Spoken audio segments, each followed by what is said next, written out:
All right, a thread from Brian Cates at Draw and Strike.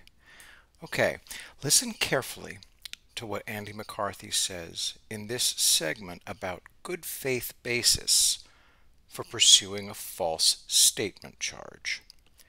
From the segment on Fox News, Andy McCarthy says, under federal law, a false statement made to investigators is not actionable unless it is material.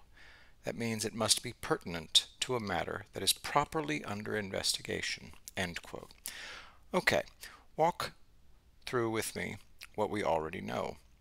Obama fires Flynn as DIA director in 2014. Flynn starts a lobbying group and flips on a dime from warning about Turkey and Russian influence in D.C. to wanting to lobby for Turkish and Russian firms. After Donald Trump announces he's running for president, Flynn becomes a key campaign advisor.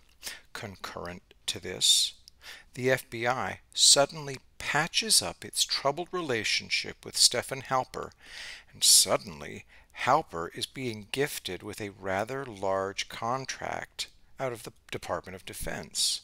Now, remember, Halper's being tasked, funded, and pointed at a target in mid-2015.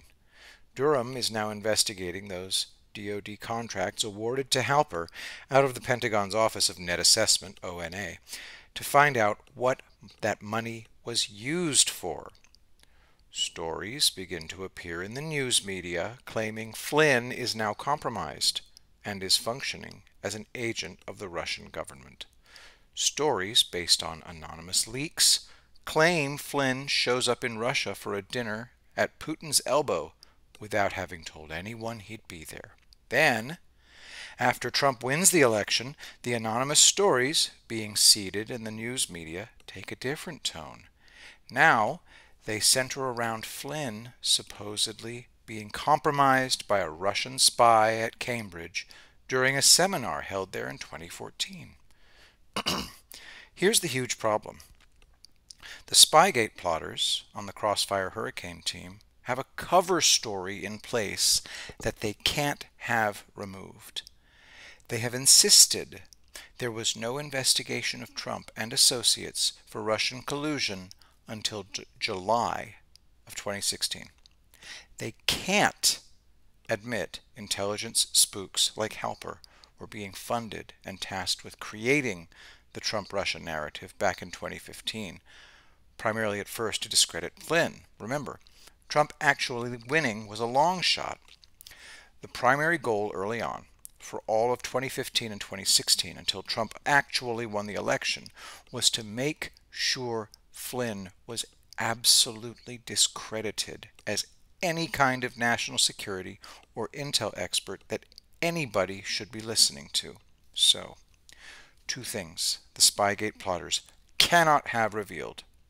One, they were already running spies at Trump associates in 2015 and 2016, well before the supposed launch of their investigation in July of 2016. And two, Halper was the one running this and leaking fake stories to the media.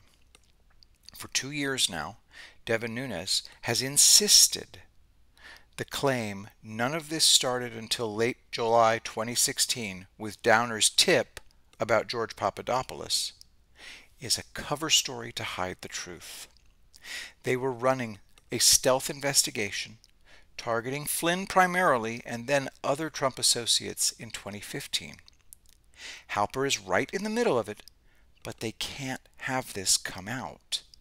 Officially, Halper's only role is as a confidential human source contracted after the Crossfire Hurricane investigation was launched at the FBI in late July 2016.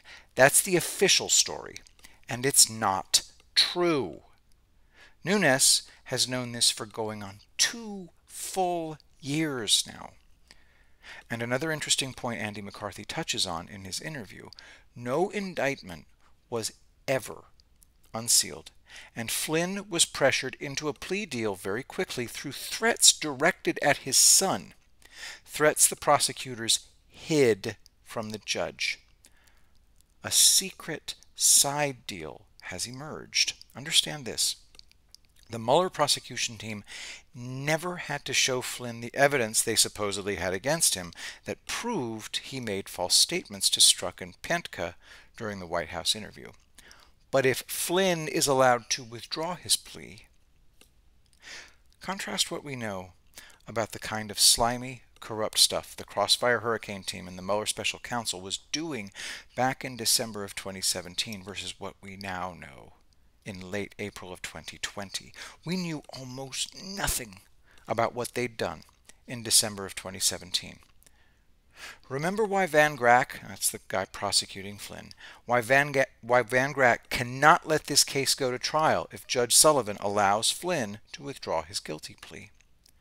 A trial where Van Grack would be compelled to call James Comey, Andrew McCabe, Peter Strzok, Lisa Page, and Joseph Piętka to the stand cannot happen.